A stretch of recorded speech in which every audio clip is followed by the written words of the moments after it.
Assalamualaikum warahmatullahi wabarakatuh. Halo semuanya, kenalin nama aku Hilya Farhana Putri. Di video ini aku bakal jelasin mengenai pajak pada suatu studi kasus yang melibatkan Budi, yaitu seorang YouTuber dan UMKM.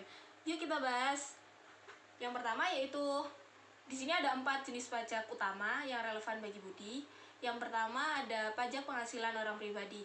Jadi Budi ini kan seorang YouTuber, jadi dia dikenakan pajak penghasilan orang pribadi. Yang kedua yaitu PWH usaha mikro kecil atau UMKM itu dari sini tuh untuk penghasilan Budi dari penjualan merchandise, omsetnya itu 400 juta. Nah, dari situ kita ambil pajaknya. Yang ketiga yaitu PPH pasal 21, pemotongan pajak atas gaji 5 karyawan Budi. Yang keempat ada PPH pasal 22 tentang impor, pajak atas kegiatan impor bahan baku yang sebesar 100 juta. Nah, kita hitung yuk PPH orang pribadi Budi. Penghasilan bruto Budi itu 900 juta. Diasumsikan menggunakan NPPN 50% dan statusnya TK per 0.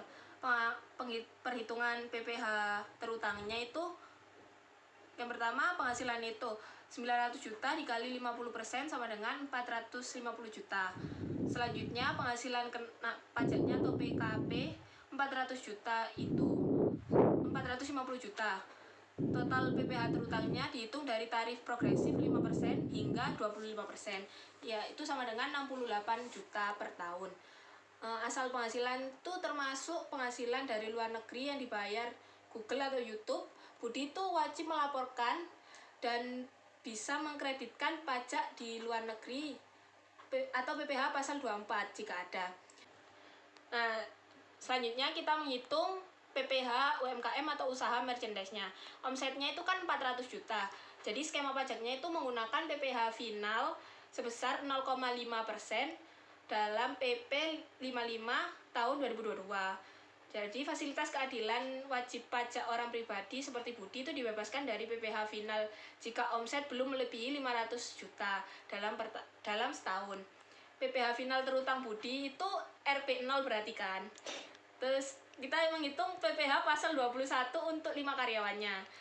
Gaji setiap karyawan itu kan 6 juta per bulan. Jadi dalam setahun itu 72 juta per tahun.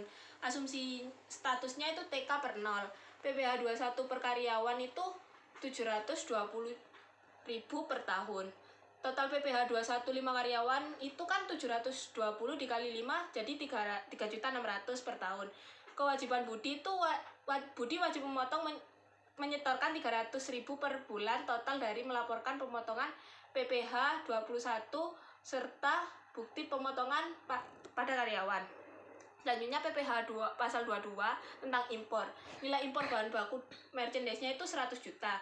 Asumsi tarif itu 2,5% jika punya API.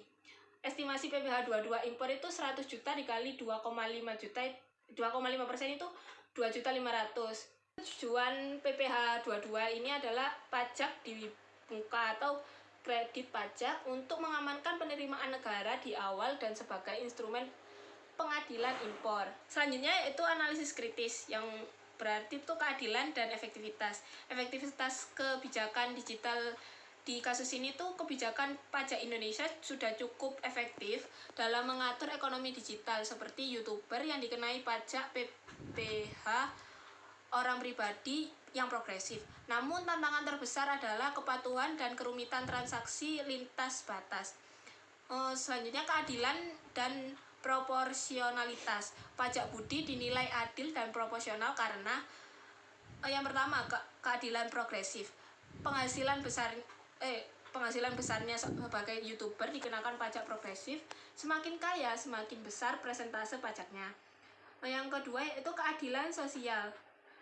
Usaha kecil atau UMKM dibebaskan dari pajak karena omsetnya di bawah batas yaitu 500 juta untuk menunjukkan berpihak kepada UMKM. Untuk kredit pajaknya PPH 22 impor didapatkan kredit untuk mencegah pajak berganda. Sekian dari saya. Wassalamualaikum warahmatullahi wabarakatuh.